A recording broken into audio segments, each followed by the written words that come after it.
তবে আপনার দোয়া কবুল হবে। আপনি বুঝে গেলেন আমাকে জবাই করা হালাল মাংস খেতে হবে। সকালবেলায় বাজারে গেছেন, বজরদীপুর বাজারে গিয়ে বলছেন ভাই 1 কিলো মাংস দে তো, মুরগি জবাই করা। কিনছেন জবাই করা মাংস, টাকাটা কিন্তু সুদের টাকা। সে একই মাল দাঁড়িয়ে। কথা বুঝাতে পারলাম না পারলাম? সেই টাকাটা হারাম, সুদের টাকাটা হারাম, সুদ হারাম। সেই পয়সায় যে জিনিসটা কিনে খাবেন সেটাও হারাম, ওটা হালাল। যদি বলেন সুদ কেন হারাম, কেমন হারাম? আমার আল্লাহ কোরআনে বললেন ওয়াহাল্লাহুল বাইয়া ওয়া হারামার রিবা। হে আমার নবী, তোমাদের জন্য ব্যবসাকে হালাল করেছি আর সুদকে হারাম করেছি। আমার নবী বিশ্ব নবী বললেন, কেউ যদি 1 টাকা সুদ খায়, নিজের মায়ের সঙ্গে 36 বার জিনা করার সমান পাপ হবে। নাউজুবিল্লাহ। যে ভাইরা সুদ খাচ্ছে, অনুরোধ করুন, যারা লটারি টিকিট কাটছে, আমি বিশ্বাস করি, গুজরাটে 2 মাস আগে গিয়েছিলাম সফরে, 15 দিন ছিলাম মুম্বাই আর গুজরাটে। আমি একটা লটারি দোকান দেখতে পাইনি, একটা লটারি। আর আমাদের দেশে ফার্স্ট কাতারে নামাজ পড়ে চাচা, দোকানে চা খেতে খেতে কেউ দেখতে পায়, ফার্স্ট কাতারে গিয়ে দাঁড়িয়েছেন। আমার গলসি থানার কথা বলছি, আমি গ্রামের নাম করব না। লটারি টিকিট কেটে গঞ্জোড়ে গুঁজেছে, দিয়ে আসরের নামাজে দাঁড়াইছে। এরপর টানাটানিতে মালটা পড়ে গেছে, আর পেছনে যে ছিল সে মালু লটারিওয়ালা, সে সিজদায় গিয়ে দেখছে পেয়েছে একখানা মাল, ধরে কুড়িয়ে পকেটে ভরে। এটা সত্য ঘটনা বলছি আমি, বানানো গল্প নয়। কি হলো? ই যখন গেইছে সন্ধ্যাবেলায় মিলুবে টাকা পড়েছে কিনা, আর ই দোকানে গিয়ে মিলিয়ে দেখছে শালা অতি 10,000 লেগেছে, মালটা ক্যাশ করে পালিয়ে গেছে। ই এখন খুঁজে বেড়াচ্ছে, দিয়ে বলেছে আসরের সময় আমার পেছনে কে ছিল, অমুক জন। ই দেখেছে শালা উমালু তো লটারি ওয়ালা, তাহলে উই পেয়েছে। গিয়ে খোঁজ লিয়েছে, দুজনা ঝগড়া, বাজারে সবাই জেনে গেল এই মাল দুটো নামাজি প্লাস লটারি ওয়ালা। এ হচ্ছে মুসলমানের হাল। ওই জন্য নামাজটা শিখবেন, শুধু মাথা ঠুকলে হবে না, নামাজের পাবন্দির সঙ্গে নামাজটা কেউ যদি আল্লাহকে ভয় করে পড়ে, কোরআনে আছে ইন্নাস সালাতা তানহা আনিল ফাহশাই ওয়াল মুনকার। নিশ্চয়ই নামাজ এমন একটা ইবাদত, মানুষকে অশ্লীল কাজ থেকে সরিয়ে ভালো কাজের দিকে নিয়ে আসে। জোরে বলুন সুবহানাল্লাহ। কিন্তু নামাজে দাঁড়ালে তোমার মনে পাপ জাগবে, ফাইন্নাহু ইয়ারাক। তোমরা নামাজে দাঁড়ালে মনে মনে ভাববে আমি আল্লাহকে দেখতে পাই বা না পাই, আমার আল্লাহ আমাকে অবশ্যই দেখছে। এটা নারী পুরুষের জন্য উচিত নামাজে দাঁড়িয়ে এটা ভাবা। তোমার পাপ মুক্ত জীবন গড়বে, নামাজটা আল্লাহর জন্য হবে। ওই জন্য আমি অনুরোধ করব আমার ভাই, বেঈমান কাফেররা আপনাকে ঘিরে ফেলেছে চারিদিকে। আজকে তাকিয়ে দেখুন, আল্লামা ইকবাল লিখেছে ঘর কো আগ লাগি ঘর কি চিরাগ। মুসলমান, তোমরা নিজেদের ঘর নিজের আগুন ধরিয়েছো, অপরকে গালি দিয়ে লাভ নেই। আজকে যতগুলো ইসলামের দুশমন দেখতে পাবেন, একটাও অমুসলিম নয়, সব মুসলমান ঘরে জন্ম নিয়েছে। পানিটা দেন ঠান্ডা। যতগুলো বেঈমান আছে, যতগুলো ইসলামের দুশমন আছে, সব মুসলিম ঘরে জন্ম নিয়েছে। বর্তমানে একজন মারাত্মক দুশমন বাংলায় দেখতে পাচ্ছে ইসলামের। আলহামদুলিল্লাহ। সেই দুশমনের নাম হচ্ছে নাজিয়া ইলাহি খান, বিজেপির একজন নেত্রী। যদিও আমি রাজনৈতিক বক্তা নয়, এই মেয়েটা প্রতিনিয়ত ইসলামকে নিয়ে কুটনীতি করছে। এর একটা ভাষণ শুনলাম, সেখানে বলেছে मुसलमान अपने दुकान के नाम ये रखते कोई हमारा हिंदू भाई अगर अपना दुकान का नाम मोहम्मद सुअर रखे तो क्या होगा। नाउज़ुबिल्लाह बोले এই ভাষা বলেছে। যারা টুপি লাগিয়ে মুসলমানের নাম নিয়ে আজকে পশ্চিম বাংলার মসনদে গদিতে বসে আছে আর তাদের মুখ দিয়ে কথা বেরোয় না, আল্লাহর কসম করে বলছি, তারা আলেম হোক আর নেতা হোক আর মন্ত্রী হোক, সে যদি নিজেকে মুসলমান দাবি করে, আল্লাহ কিয়ামতের দিনে এটা প্রতিবাদ না করার কারণে পাকড়াও করবে। বাংলার মানুষের উচিত রাস্তায় নেমে সরকারকে হুঙ্কার দেওয়া, এরকম হারামের আওলাদকে জেলের কুঠরিতে প্রতিনিয়ত ইসলামকে গালি দিচ্ছে, প্রতিনিয়ত এদিকে জেলের কুঠরিতে বড় দরকার। আমি যেটা বললাম, এই মেয়েটা মুসলমান ঘরে জন্ম নিয়েছে, কোনো হিন্দু ঘরে নয়। পরিহার করে যে ছেলেটার কথা বলছি, এই ছেলেটা কোনো অমুসলিম ঘরে জন্ম নেয়নি, মুসলিম ঘরে, কিন্তু ইসলামের দুশমন, কোরআনের দুশমন, রাসূলের দুশমন। বড় কষ্টের বিষয়, তসলিমা নাসরিন কোন হিন্দু ঘরে জন্ম নেয়নি, খ্রিস্টান ঘরে নেয়নি, ইহুদি ঘরে নেয়নি, মুসলমান ঘরে নিয়েছে। এদের থেকে বড় ইসলামের দুশমন আর কেউ। ওই জন্য আল্লামা ইকবাল লিখেছেন, ইস ঘর কো আগ লাগি ঘর কি চিরাগ। এর জন্য দায়ী শুধু এরা নয়, এদের মা বাবারাও দায়ী হবে যে ছোট থেকে সন্তানকে দ্বীনি শিক্ষা দেয়নি। আমি প্রত্যেকটা এখানে যতগুলো হাজার ঘরের মানুষ এসে বসেছেন, আমি অনুরোধ করে যাচ্ছি, আপনার পুতা পুতি, আপনার বাচ্চা আপনি মক্তবে পাঠান আর তাদেরকে দ্বীনি শিক্ষা দেন। সকলে দিবেন, জোরে বলুন ইনশাআল্লাহ। আপনার এলাকায় মাদ্রাসা আছে, কেলেজোড়া মাদ্রাসা, আপনার এলাকায় মাদ্রাসা আছে ফরিদপুর, আপনার এলাকায় মাদ্রাসা আছে আপনার শঙ্করপুর, এতগুলো মাদ্রাসা, এটা তো আমাদের হাজার ঘর মানুষের জন্য শুকর আদায় করা দরকার। আপনার সন্তানকে পাঠান। কে বললো আপনাকে আপনার ছেলে হাফেজ হওয়ার পরে ইঞ্জিনিয়ার হতে পারবে না? একটা মৌলবি বায়ান করেছে, কোনদিন বলেছে, আমরা কোনদিন বলেছি? আমি বলে যাচ্ছি, যদি ছেলের 7 বছর বয়স হয়, কেলেজোড়া মাদ্রাসায় নিয়ে আসবে, 3 বছর সময় লাগবে হাফিজে কোরআন হতে। ঠিক কি? 3 বছর, 7 আর 3 কত বয়স হলো বাবা? 10 বছর।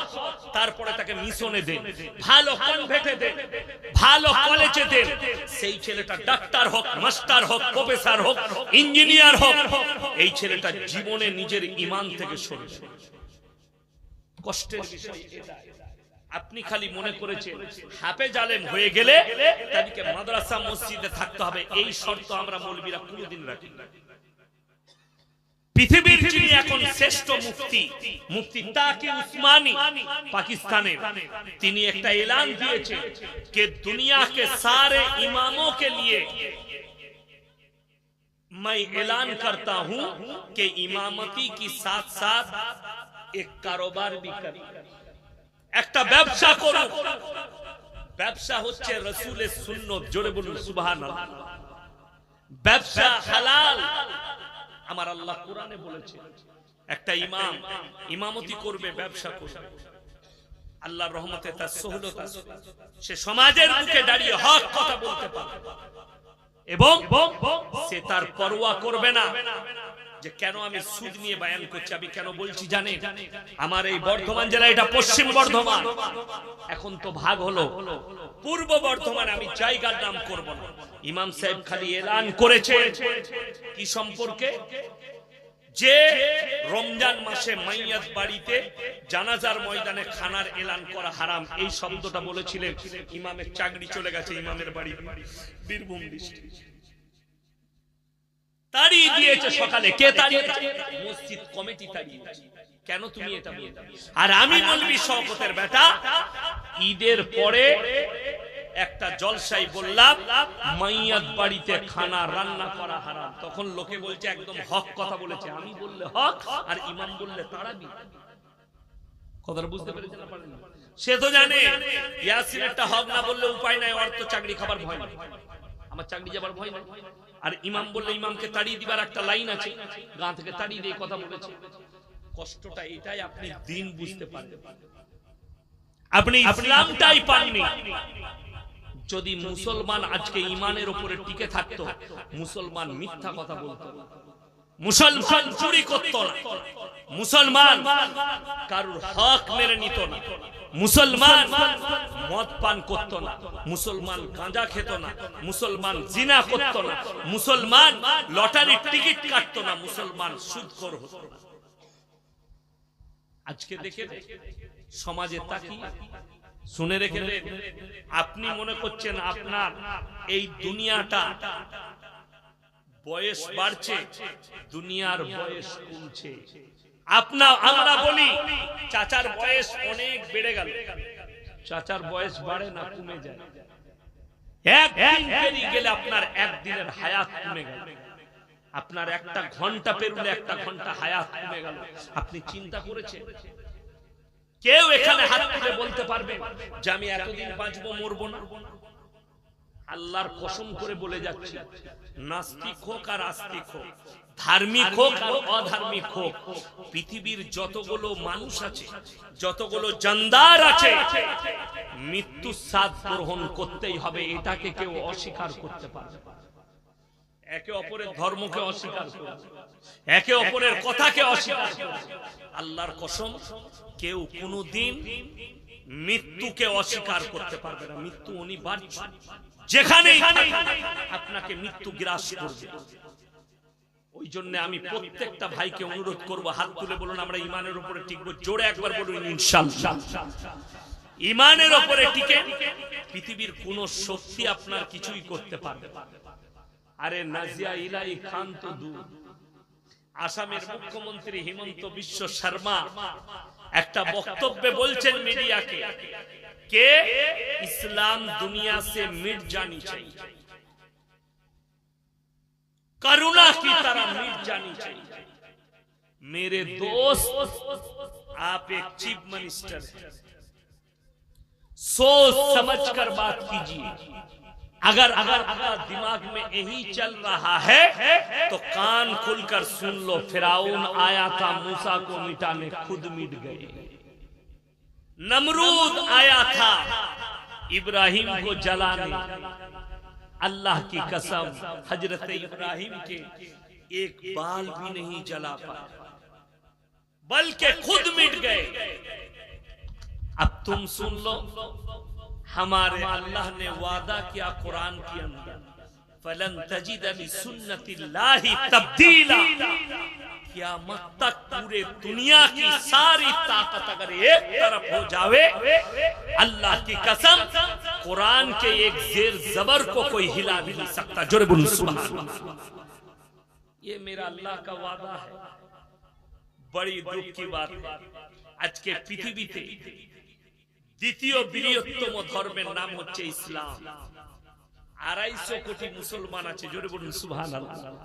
একটা মানুষ 1500 বছর আগে দাওয়াতের মেহনত শুরু করলেন, ইসলামের প্রচার শুরু করলেন।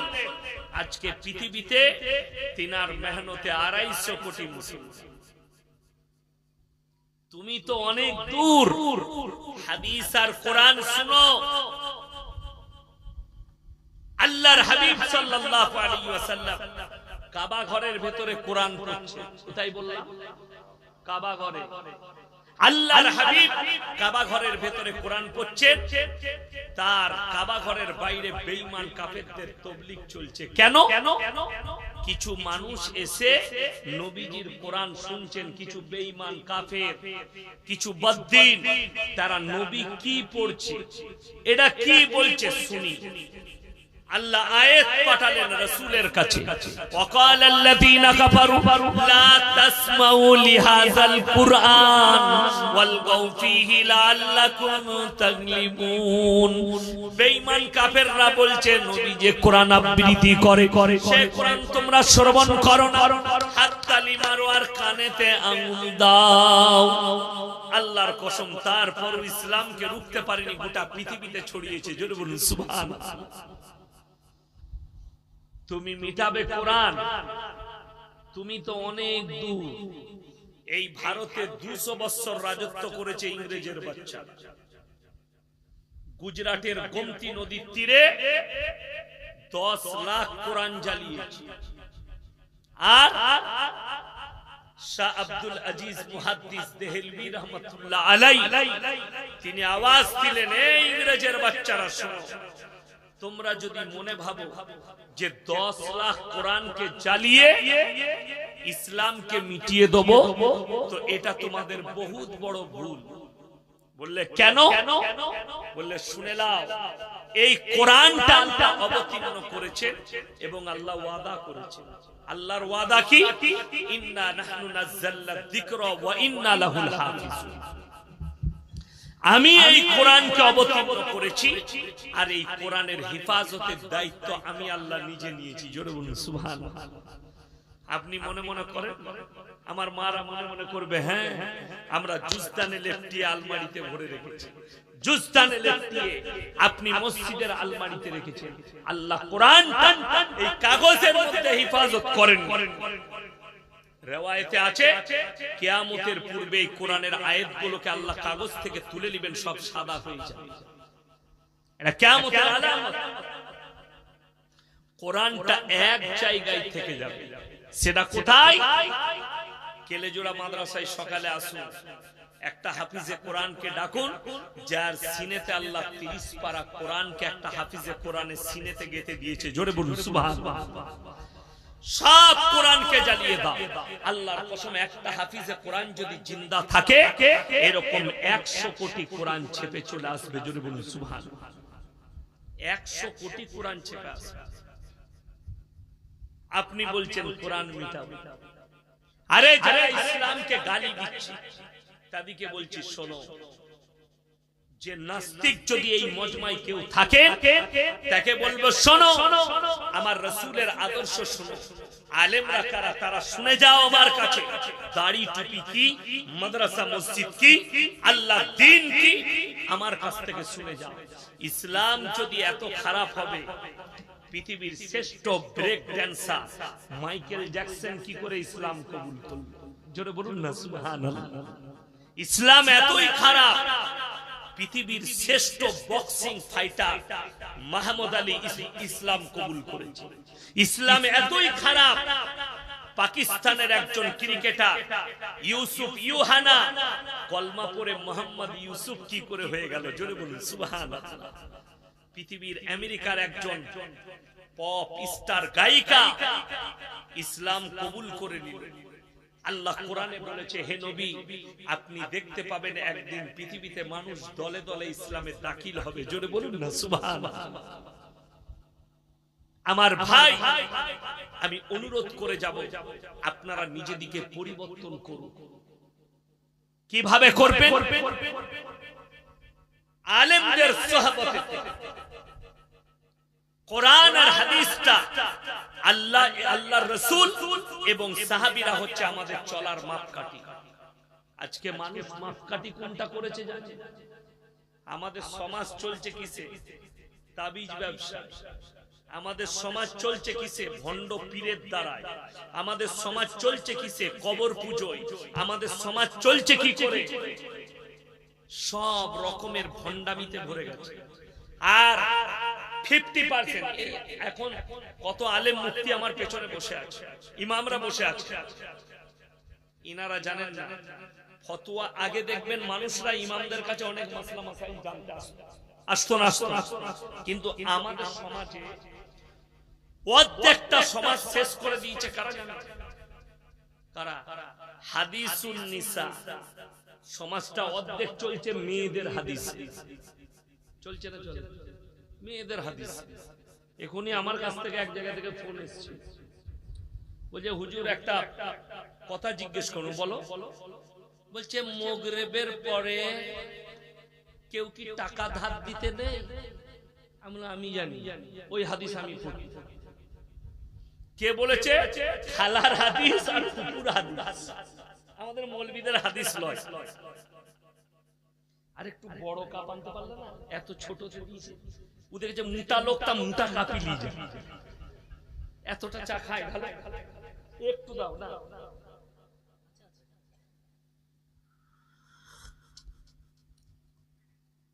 এইগুলো মেয়েদের হাদিস। আর এই সমাজ শেষ হলো অর্ধেক মেয়েদের হাদিস। মেয়েরা সমাজটা শেষ করে দিল।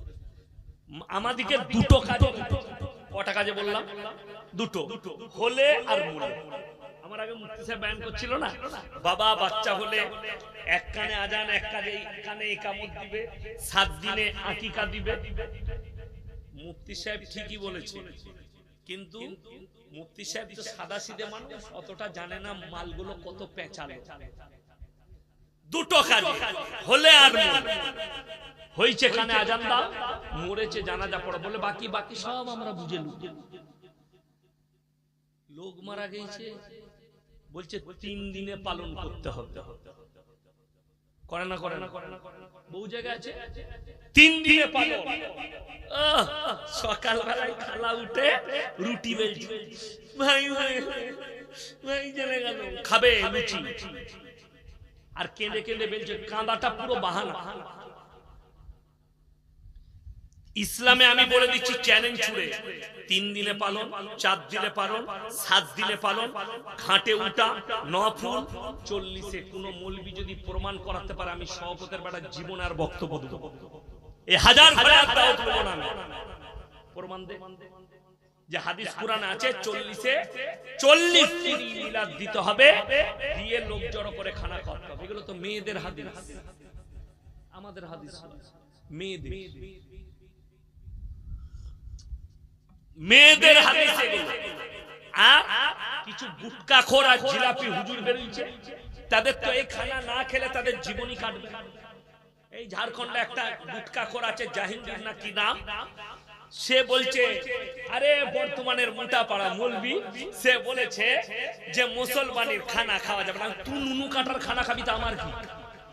তুই খা, তোদের তো ওই করেই দিন কাটে, ওই করেই তো সমাজটাকে শেষ করলি। গোটা গায়ে আগের দিনে গাড়ি করে ঘুরছে, কি হলো বে? বাজনা বাজি, কি ব্যাপার? দেখছি ছেলেটাকে সাজাইছে সেই বড়ের মতো, দিয়ে গাড়ি করে গাঁ ফিরছে। কি হবে? বলে কাল সকালে নুনু কাটা হবে, তো গাঁকে ঢোল বাজিয়ে জানাবি। এটা হাদিসে কোথায় আছে দেখা? তারপরে যাবতে বটে, ও সকাল থেকে ডিজে লাগিয়ে দিয়েছে, হিন্দি গান চলছে, গরু জবাই করে খানা খাবে কে? ওই গুটকা খোরা জিলাপি হুজুররা খাবে। তো তোরা নুনু কাটার খানা খাবি, তো আমি কি করি? আমরা খাই, আমাদের নবীরা খাবে। বড় কষ্টের বিষয়, হাদিসকার নানির দাদির ফুপুর আর গুটকা খোরা, ইলম কালাম কিচ্ছু নেই, সমাজটাকে ধ্বংস করে দিল। আমি চ্যালেঞ্জ করে বলে গেলাম, এই আসানসোলেই পাবে আপনার আসানসোলে। এখানে হাজি সাহেব কেউ আছে? হাত তুলেন, বহু হাজি সাহেব আছে, হাত তুলেন তাড়াতাড়ি। হাজি সাহেব কে কে আছে? ভয়ে অনেকজন হাত তুলছে, মনে করি যদি কিছু ডোজ দেয়। আমি আপনাদেরকে কিছু বলবো না, আপনারা আমার সাক্ষী।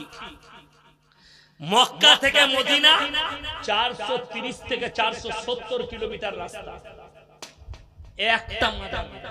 এই বেলুন গুলো দিয়ে এত পাক করেছে, হুজুর ভয় খেয়ে গেল, মনে করলে বোম পোম মারলে। এইগুলো বিয়েতে ফিয়েতে দেয়, আমরা জলসা করছি, এগুলো লাগায়। এই টাকাটা মৌলবীদিকে দিলে কাজে লাগে। আমার ভাই, কষ্টের বিষয়টা বলে দিয়ে আমাদের আলেমদের, মক্কা থেকে মদিনা 470 কিলোমিটার রাস্তা, একটাও মাজার নেই। আমার বাড়ি থেকে আপনাদের এখানে 90 কিলোমিটার রাস্তা, 90,000-এর বেশি আছে না? আরে আমাদের দেশে 1 লাখ মাজার থাকলে 95,000 মাজারে মাল নাই, ফাঁকা। কবরে চাদর চড়ানো জায়েজ হলে আল্লাহর নবীর কবরটা আসমান পর্যন্ত হিরেমতি মুক্ত চাদরে ঢেকে যেত। আল্লাহর রাসূলের কবরে জায়েজ নেই, আর কারো কবরে জায়েজ নেই। খালা চৈত্র মাসে হেঁটে হেঁটে পাথর চাপড়ি যাচ্ছে, কি হলো গো? বাস পাওনি? না বাবা, হুজুর বলেছে হজের নেকি পাবেন, তুই যা, খালি কবরে কেলানি খাবি।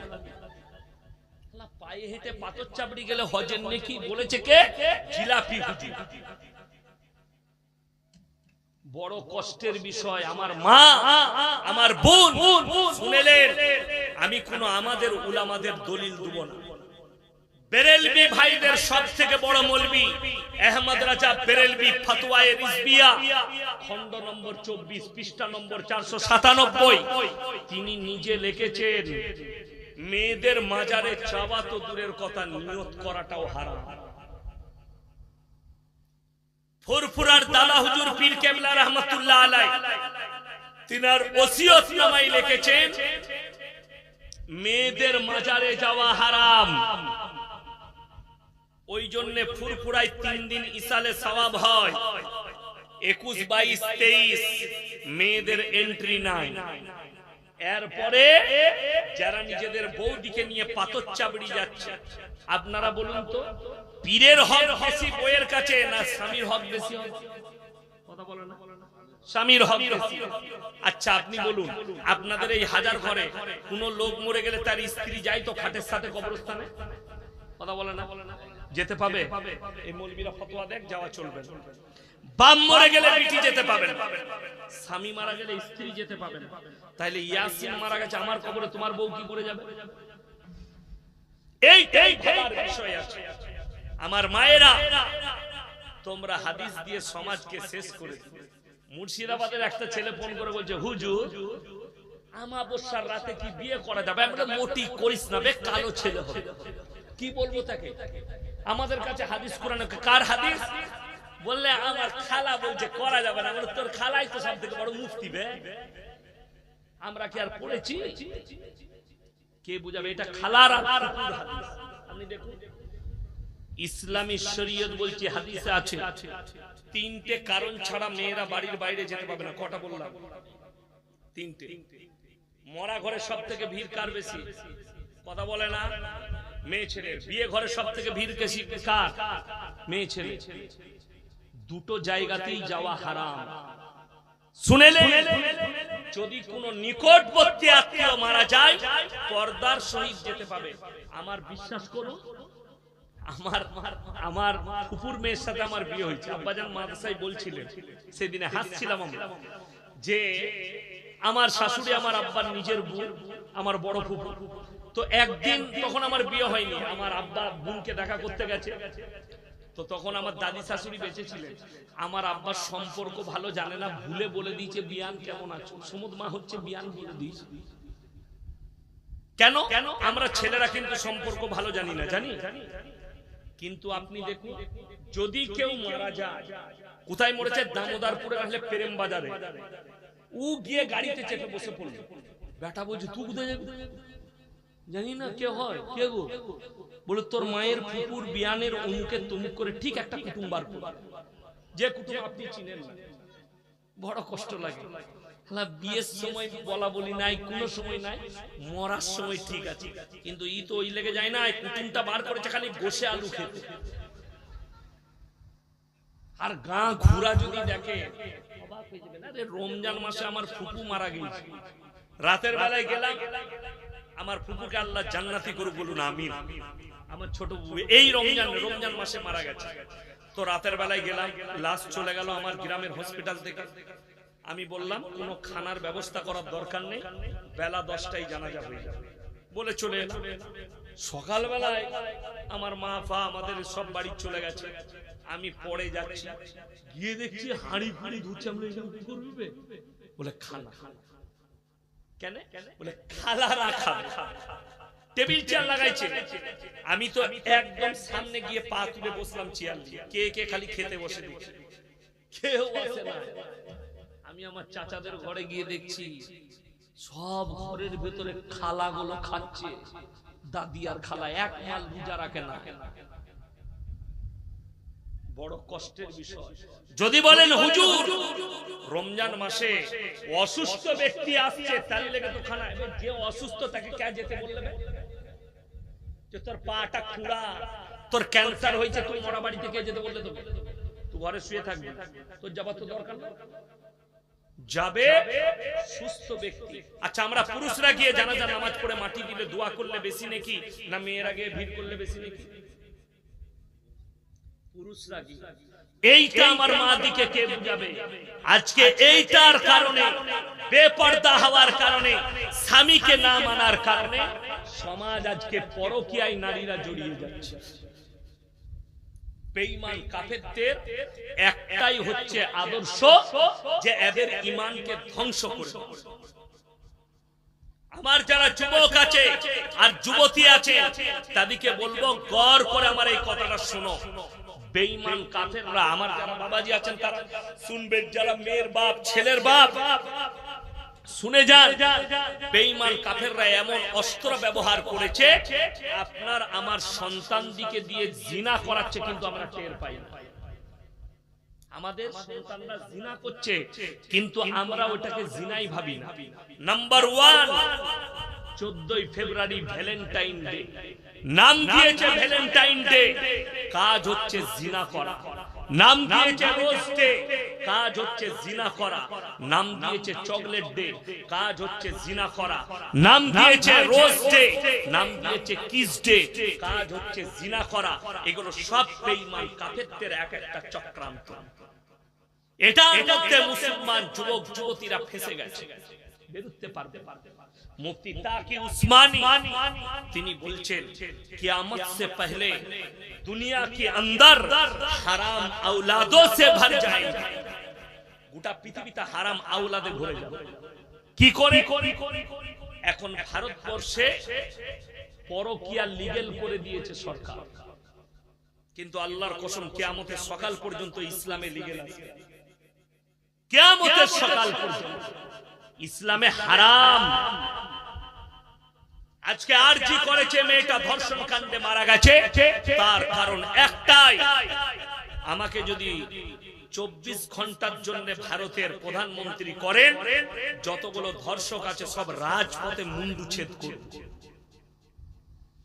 ইসলামের আইন, যদি কেউ পরকীয়া করে, ছেলে মেয়ে যদি বিবাহিত হয়, জনসমক্ষে রেখে দাঁড় করিয়ে অর্ধেকটা পুঁতে পাথর মেরে হত্যা করে দাও। পাপটা এতটা নিকৃষ্ট। কেউ যদি ধর্ষণ করে, প্রকাশ পাওয়া যায়, তার মুন্ডুচ্ছেদ করে দাও।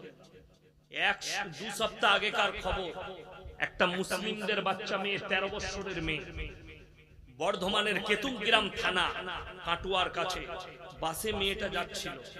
একটা ছেলে বারবার, মুসলিমদের ছেলে, 18-20 বছর বয়স হবে, তাকে ডিস্টার্ব করছে, আমাকে প্রেম করো, আমাকে ভালোবাসা করো। মেয়েটা অস্বীকার করায় পকেট থেকে ছুরি বার করে গলাটা কেটে দিয়েছে। পেপার আর ইউটিউব ফেসবুক খুলে দেখে এই ছেলেটাকে পুলিশ অ্যারেস্ট করেছে। এর জন্য নো কোর্ট। ইসলাম শরিয়া বলছে কোর্টের প্রয়োজন নাই, একে দাঁড় করাও আর মুন্ডুচ্ছেদ করে দাও। হত্যার বদলে হত্যা করে দাও, কোরআন বলছে হত্যা করে দাও তাকে। সে হত্যা করেছে। এই ইসলামী শরিয়া না থাকার কারণে মুসলমান, আমার আব্বাজি আজকে সকালে বলছিল, আপনাদের যাদের বয়স হয়েছে তারা জানে, এই হাজার ঘরে আলেমরা এলে বুঝা যেত এখানে একটা ইসলামী দিনদারি চর্চা আছে।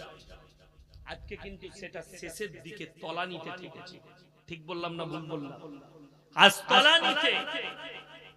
আপনি ভেবে দেখুন আপনাদের বাপ দাদার আখলাক আর চরিত্র।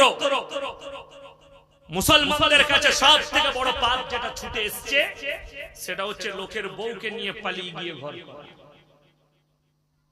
শুনে রেখে দেন, সাবধান হন। কারুর স্বামী যদি তাকে তালাক না দেয় এবং তালাকের পরে সেই মেয়ে ইদ্যত পালন করবে, তারপরে আপনি তাকে নিকাহ করতে পারবেন। আগের স্বামী যদি তালাক না দেয়, সে যদি আপনার সাথে পালিয়ে গিয়ে ঘর করে, আমি মৌলভী শওকতের বেটা চ্যালেঞ্জ ছুড়ে বলে গেলাম, পৃথিবীর সব ওলি দিকে এক কাছে করে নিকাহ পড়ালেও শরীয়ত সম্মত নিকাহ হবে না। হারাম জিনা করা হবে। আর এরকম লোক যদি সমাজে থাকে, তাকে না মসজিদে লিয়া যাবে, না তাকে সমাজে মিশতে লিয়া যাবে। কেন? সে প্রকাশ্যে অন্যায় এবং জিনার কাজ করছে, তাকে সমাজে মিশতে দেওয়া যাবে। সেই নারীকে বসতে নেওয়া যাবে না, প্রকাশ্যে জিনা করছে, সে বিনা বিয়েতে জিনায় লিপ্ত আছে। আপনি কি ভাবছেন? শুনেলেন আজকে যে আমি এসেছি জলসা করতে, আমাকে যদি এনারা জিজ্ঞেস করে, আপনারা জিজ্ঞেস করেন আপনি আপনার পরিচয় কি, আমি আমার বাপের নাম নেব না মায়ের বাবা? বাপে আমি যদি ইনাকে জিজ্ঞেস করি আপনি কে, তো ইনি বাপের নাম নেবেন না মায়ের? বাবা যদি মারা যায় তাও বলবে আমি মৃত অমুকের ছেলে, ঠিক কিনা? আমি মৃত অমুকের সন্তান। কেউ কিন্তু মায়ের নাম নেবে না। আল্লাহর কুদরতটা বলছি। অনেক মানুষ মনে করে জানোয়ার আর ইনসানের পার্থক্য হচ্ছে তারা কথা বলতে পারে না, আমরা কথা বলি। তাদের পার্থক্য হচ্ছে তারা বিভিন্ন রকমের নোংরা খাবার খায়, আমরা ভালো খাবার খাই। তারা পচাটা খায়, আমরা ভালো খাই। এটা কিন্তু পার্থক্য নয়। কেন? একটা মানুষ যখন পাগল হয়ে যায় সেও গরু ছাগলের মতো এটা ওটা খেয়ে ফেলে না? পার্থক্য হচ্ছে আপনাদের গ্রামে ছাগল আছে না? আছে। ছাগলের বাচ্চা হলে পাঁঠার বলেন না ছাগলের বলেন? কথা বলেন না? ছাগলের। গায়ের বাচ্চা হলে ষাঁড়ের বাচ্চা বলেন না? গায়ের বাচ্চা। আল্লাহ তাআলা জানোয়ারের পরিচয় ঘটিয়েছে মায়ের দ্বারা, আর ইনসানের পরিচয় ঘটিয়েছে বাপের দ্বারা। যারা শিক্ষিত এমএসসি বিএসসি বিকম আছে, যারা নাস্তিক আর হারামের আওলাদ আছে, লুকিয়ে তারা কান খুলে শুনে যান। America, London, Britain, Japan, German, Australia, France, New Zealand, Brazil, China, যতগুলো বেঈমান কাফের দেশ আছে তারা তাদের পার্লামেন্টে পাস করিয়েছে কি এরপরে যতগুলো সন্তান বাঁচতে চাইবে তারা চাইলে মায়ের পরিচয়েও বাঁচতে পারে। কেন? মা বিনা বিয়েতে জিনা করবে। সমাজে একটা পাপ এসছে। অনেক মুসলমান এমএসসি বিএসসি বিকম কলকাতায় কলেজে পড়ে, ইউনিভার্সিটিতে পড়ে, হোস্টেলে থাকে। সেই পাপটা তাদের কাছে ছুটে এসছে। সেটার নাম হচ্ছে রিলেশনশিপ। ইংরেজদের ভাষা। মানে একটা ছেলেকে প্রেম করি, তার সঙ্গে রিলেশনে, মানে একই ঘরে থাকবো, জিনা করব, সব মিলামিশা করব। যদি পছন্দ হয় তাহলে বিয়ে করব পরে, না হলে ও পালিয়ে গেল আমিও পালিয়ে গেলাম। কথাটা বুঝে এলো? এটার নাম রিলেশনশিপ। এই পাপটা আছে কোথায়? আর্টিস্টদের আর প্লেয়ারদের কাছে এই পাপটা আছে, যাদেরকে ছেলেরা আইকন মনে করে। বর্তমানে শাহরুখ খান হচ্ছে একজন মুশরিক। বর্তমানে সালমান খানের ফ্যামিলি হচ্ছে মুশরিক ফ্যামিলি। যদি কোনো মৌলবি তাদিকে ইমানদার ফ্যামিলি কিংবা মুসলিম ফ্যামিলি প্রমাণ করতে পারে ভারতের কোনো মৌলবি, তা আমি আভারী থাকবো তার, আর আমি পাই লাইভে এসে ক্ষমা চাই। কেন? যে প্রকাশ্যে গণেশের উপাসনা হয় যার বাড়িতে, তারা মুশরিক ছাড়া আর কিছু না। যে প্রকাশ্যে মন্দিরে গিয়ে মাথা টেকে, সে মুশরিক ছাড়া কোরআন হাদিসের ভাষায় আর কিছু না। এই দুর্গা উৎসব আসছে না? হিন্দু ভাইরা, আমাদের দেশে বাংলায় সব থেকে বড় উৎসব হচ্ছে দুর্গা উৎসব। আপনি রাস্তায় বোর্ড দেখতে পাবেন। আমাদের দেশের নেতারাও বলে ধর্ম যার যার, উৎসব সবার। বলে না? বলছে। আমরা মৌলবীরা জানি, এরা জানে। আমি বললাম দারুণ ভাষা, ধর্ম যার যার, উৎসব সবার। তাহলে কুরবানির সময় ওদিকে ডাকবি, গরুর ঠ্যাংটা ধরবি। কথাটা বুঝতে পেরেছেন না? পারেন? কুরবানির সময় থানায় মিটিং হয় না? ইমাম দিকে ডেকে আমাদিকেও ডাকা হয়। কেন? এই ইমামরা বার্তা দিবে, আলেমরা বার্তা দিবে জুম্মার দিনে, তোমরা কুরবানির সময় পশু জবাই করলে লুকিয়ে করবে। ইসলাম কেউ কি কষ্ট দিতে শেখায়? ইসলাম কারো ধর্মকে আঘাত দিতে শেখায়? আমার দেশের হিন্দু ভাইদের আস্থা দুর্গার উপরে, কালীর উপরে, সরস্বতীর উপরে। তারা পুজো করবে, তারা ভালোভাবে করবে, এটা আমরাও চাই। শান্তির সঙ্গে পুজো পাঠ হোক, তাদের পুজো ভালোভাবে কাটুক, এটাও আশীর্বাদ দেব। কিন্তু বড় দুঃখের বিষয়, আপনি বলছেন আমি পুজোতে যাব। হুজুর, আমি তো মন্দিরের পুজোর মণ্ডপে ঢুকে মাথা ঠুকতে যাইনি, আমি খালি জামুরিয়ায় গিয়েছিলাম দেখতে, আমি খালি গোমহানিতে গিয়েছিলাম দেখতে। ভালো জিনিস। এই বজত্তিপুরে একজনের বাড়িতে, উদাহরণটা শুনেলেন, একজনের বাড়িতে চুরি হচ্ছে রাতের বেলায়, ডাকাতি। সবাই ঘুমাচ্ছে, একজন উঠেছে পেশাব করতে, সে দেখলে আল্লাহ এর বাড়িতে চুরি, চুপচাপ বসে দেখলো কি হচ্ছে, সব মাল নিয়ে পালিয়ে গেল। পুলিশ হাজির, গায়ে গ্রামের মানুষ উঠে গেছে। এই পুলিশ এসে বলল তোমাদের মধ্যে কে দেখেছো? ই বলে স্যার আমি প্রথম থেকে শেষ পর্যন্ত দেখেছি। কাকে বেশি কেলানি দিবেন? কথা বলা না, তাকে মারবে না মারবে না? কোরআন বলছে লা ইলাহা উলাই ওয়ালা ইলাহা উলা, তোমরা দুটো নৌকায় পা দিও। তুমি যদি বলো আমি মজা দেখতে গেছি, তুমি মার বেশি খাবে। কেন? যেখানে আল্লাহ বিরোধী রাসূল বিরোধী কাজ হবে, শিরকের কাজ হবে, হয় তুমি জবানের দ্বারা রুখে দাও, তা না হয় হাতের দ্বারা রুখে দাও, তা না হয় ঘৃণা করে সেখান থেকে সরে এসো। আপনি ঘুরিয়ে সেখানে সাপোর্ট করতে যাচ্ছেন। আমি আসানসোলের খবর হাজার ঘরের জানি না, আমার বর্তমান টাউনে মুসলিমদের ছেলেরা ঠাকুর ভাসাতে যায় ফ্রি মদ পাবে বলে। এটা আমি সত্য কথা বলছি। যদি বিশ্বাস না হয় বর্তমান টাউনে গিয়ে কোনো ভদ্রলোককে জিজ্ঞেস করুন, তারা বলতে পারবে। মুসলিমদের যুবকরা, আমার ভাই আমি এটা বলছি না, শুনেলেন? সম্প্রীতি আমাদের আলেমদের কাছে শিখবে, আমি আপনার কাছে শিখবো না। সম্প্রীতি শুনে যান। তোমার বাড়ির পাশে কে বসবাস করছে দেখো, ক্ষুধার্ত হলে খাবার দাও, বস্ত্রহীন হলে বস্ত্র দাও, বিপদে পড়লে পাশে দাঁড়াও। এটাই হচ্ছে রাসূল সাল্লাল্লাহু আলাইহি সাল্লামের আখলাক। দেখো না কোন জাতি, সে হিন্দু হোক, দলিত হোক, আদিবাসী হোক, খ্রিস্টান হোক, যেই হোক, যদি বিপদে পড়ে পাশে দাঁড়াও, ক্ষুধার্ত হলে খাবার দাও, বস্ত্রহীন হলে বস্ত্র দাও। কিন্তু তার মানে এটা নয় যে তার উৎসব হবে আর সে উৎসবে গিয়ে আপনি দাঁড়াবেন। মুসলমানের জন্য পুজোর প্রসাদ খাওয়া আমি বলছি হারাম।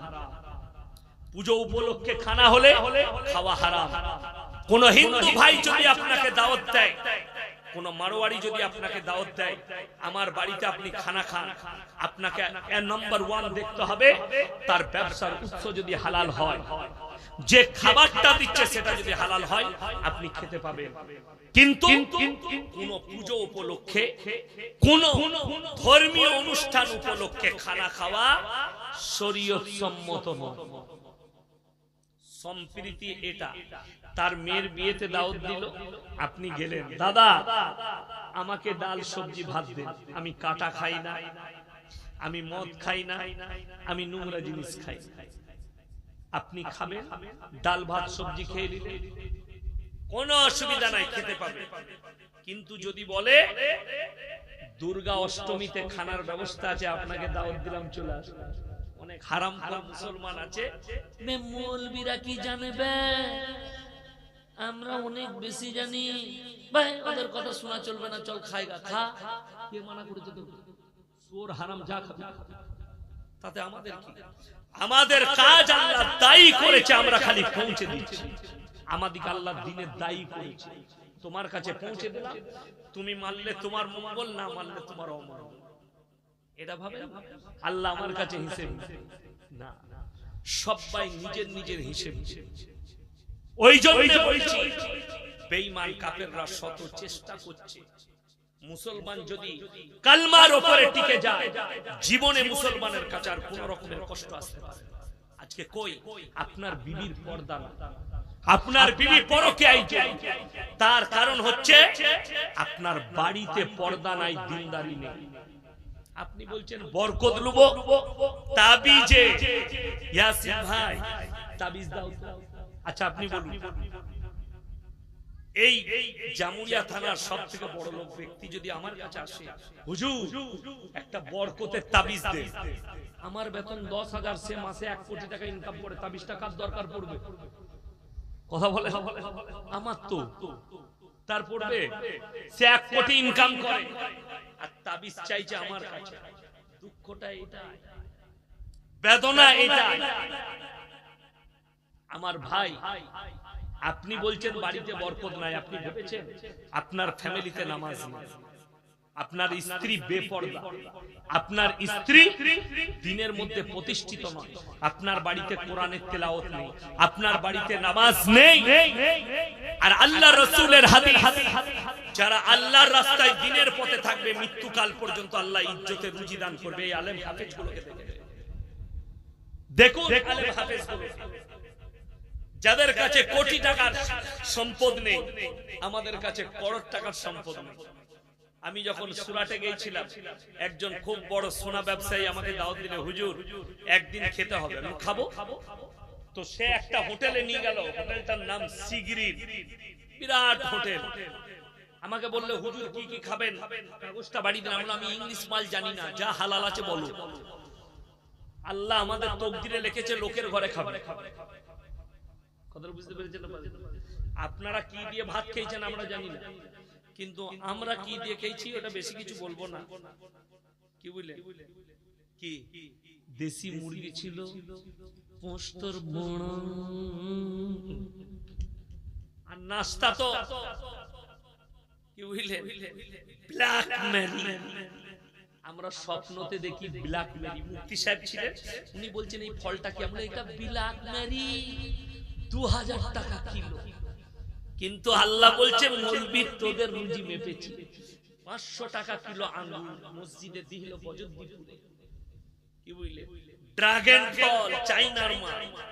কি বুঝলে? আল্লাহ বলে তোরা চালা, আপনি চলুন।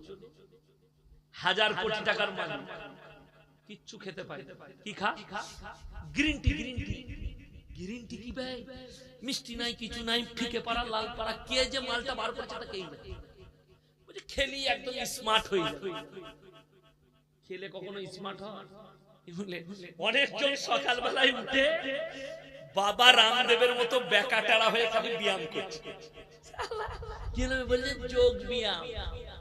রামদেবের চেহারাটা দেখ আর আমাদের মৌলবীদের চেহারাটা দেখ। কথা বুঝতে পেরেছেন না? পারেন না? রামদেবকে ডেকে নিয়ে আসুন, দিয়ে বলুন আমাকে এক ঘুষো মারবে পেটে, আর আমি রামদেবের মারবো। 5টা পাঁজর যদি ওদিকে না পার করিয়ে দিতে পারি। কি বলছেন আপনারা? লোকে আমাদিকে বলছে এরা সব গোশখোর মৌলবী। আরে আল্লাহর রহমত, আমরা গোশ খাই, গোবর আর মুত খাই না। এটা তো আল্লাহর কৃপা। আরে গরু, গায়ের বাচ্চা মুত খায় না দুধ খায়? কথা বলে না? দুধ খায়। গায়ের বাচ্চাটাও জানে মুতটা খেলে আমার ক্ষতি হবে, আমাকে দুধ খেতে হবে। কিন্তু এখন মানুষ মুত পান করে। করোনার সময় দেখছি দিল্লিতে একজন এমপি গায়ের পেছনে মুতটা লাগিয়ে মুত পান করছে, বলছে গোমূত্র পান করো, করোনা ভাগ যায়গা। আপনারা দেখেন? আর বিশ্ব স্বাস্থ্য সংস্থা বলেছে, সার্কুলার জারি করেছিল, করোনা থেকে বাঁচতে গেলে তোমরা বেশি বেশি হাত, মুখ, পা ধৌত করো। 5 ওয়াক্তের নামাজে কবার উজু করি আমরা? 5 বার। হাত মুখ সব ধুই না? তাহলে করোনা আমার কোথায় হবে? অমিতাভ বচ্চন অ্যাড দিচ্ছিল, দেখবেন কিছুদিন হচ্ছিল, কেউ কি ফোন লাগালি অমিতাভ বচ্চনের গলা। কি आपने आपको करुणा से बचाइए और अपने आप को हिफाजत। তোর করোনা হলো, তুই লোককে কি বাঁচানোর সালা দিচ্ছিস? ও মাল তো কাঁচের ঘরে ছিল, বলে অমিতাভ বচ্চনের করোনা হয়েছে, তুই আবার লোককে বাঁচানোর কথা বলছিস? তুই নিজে মরছিলি। বলবো আমরা বলবো, পুজো করেছি, নামাজ পড়েছি। করোনার সময় আমার মাদ্রাসার মাস্টার ফেসে গেল, ঝাড়খণ্ড যেতে হবে, আমি রাতের বেলায় গিয়ে গাড়ি করে দিয়ে এলাম, কোনো অসুবিধা নেই। একজন মারা গেল আমার গ্রামে, দেখছি হসপিটাল থেকে লোক এইছে, সব চেন টানা মাল, সব ঢাকা। কি বুঝলে? আর আমরা গেছি, আমাদেরকে বলছে সব আপনাদের লেগে ড্রেস এনে যাবে, ওটা তুরা পোকাগুলো তোদের গায়ে। আমরা 5 ওয়াক্তের নামাজ পড়ি, প্রত্যেকদিন গোসল করি, পোকা আমাদের গায়ে না। কষ্টের বিষয়, মুসলমান যদি ইসলাম বুঝতো, আল্লাহর কসম নবী আকরাম সাল্লাল্লাহু আলাইহি সাল্লামের প্রত্যেকটা আখলাক, চরিত্র, কাজের সঙ্গে বিজ্ঞানের মিল আছে। জোরে বলুন সুবহানাল্লাহ। নবীজি মেশওয়াক করেছেন, বিজ্ঞানের সঙ্গে মিল আছে। নবীজি সাল্লাল্লাহু আলাইহি সাল্লাম উযু করেছেন, বিজ্ঞানের সঙ্গে মিল আছে। নবীজি নখ কেটেছে, পৃথিবীর বৈজ্ঞানিকরা বলছে নখ ছোট করো, গোঁফ ছোট করো, দাড়ি বড় রাখো, এটা নবীজির আদর্শ। বিজ্ঞান বলছে যাদের মোচ বড় থাকবে আর পানিতে ডুবে যাবে, সেই পানিটা খাওয়ার পরে পেটে পয়জন হতে পারে। আর আমার রাসূল বললেন তুমি পানি পান করতে গেলে মোচটা ডুবে গেলে পানিতে, সেই পানিটা পান করা হারাম। জোরে বলুন না সুবহানাল্লাহ। নবীজি কত সুন্দর কথা বলেছেন। কিন্তু জানে আমাদের রবীন্দ্রনাথ ঠাকুর বলে গেছেন আব্দুল মাজি ছুচলো তার দাড়ি, গোপ তার কামানো, মাথা তার না। পড়েননি গল্পটা? আমি কখন পড়েছি ভুলিনি। কেন? আমার ব্রেনে আঘাত হেনেছে গল্পটা। কি আঘাত? আব্দুল মাঝি, আব্দুল শব্দের অর্থ হচ্ছে আল্লাহর বান্দা। সে মাঝি ছুঁচলো তার দাড়ি, গোপ তার কামানো। একমাত্র রাসূল বলেছে গোপ ছোট, দাড়ি খুঁচা মেরেছে। বর্ণ পরিচয় আমরা বাচ্চাদিকে পড়াই না? কে লিখেছেন বর্ণ পরিচয়? ঈশ্বরচন্দ্র বিদ্যাসাগর। বর্ণ পরিচয় লিখেছেন ঈশ্বরচন্দ্র বিদ্যাসাগর। সেই বইতে লেখা আছে সুবোধ ভালো ছেলে, রহিম গরু চড়া। এটা যদি আমি মিথ্যা বলি সকালবেলায় নিজের বাচ্চার বইটা পড়ে দেখবে। কি লেখা আছে? সুবোধ ভালো ছেলে, স্কুলে যায়, রহিম গরু চড়া। বড় কষ্ট লাগে, দুঃখ লাগে। আমি যদি লিখি রহিম ভালো ছেলে, নামাজ পড়ে, ইমানদার, আর সুবোধ মুদ খায়, কেমন লাগবে? কষ্ট পাবে একজন অমুসলিম ভাই। এটা লেখা যাবে না। কেন? যে সুবোধ হবে সে কষ্ট পাবে। তো যে রহিম সে গরু চড়ায়, আমার নাম যদি রহিম হয় তা আমি কষ্ট পাবো না? ভাষাটা আমি রহিম, আমি ডাক্তার, আমি আব্দুর রহমান, আমি ডাক্তার, আমি প্রফেসর, আমি ইঞ্জিনিয়ার। আপনি কি করে এই ভাষাটা লিখলেন? এটা কখনো ইসলাম স্বীকৃতি দেয়। আমি এতগুলো কথা বললাম, কারু দেবদেবীকে গালি দিলাম ইমানদারির সঙ্গে? বলুন তো। কারু ধর্মকে গালি দিলাম, শ্রী রামজিকে গালি দিলাম? কখনোই নয়। শ্রী রামজিকে গালি দেওয়া যাবে না। কারু দেবদেবীকে গালি দিতে আমার রাসূল নিষেধ করেছেন। কারু ধর্মকে গালি দিতে, সে তোমার আল্লাহকে গালি দেবে। কিন্তু প্রতিনিয়ত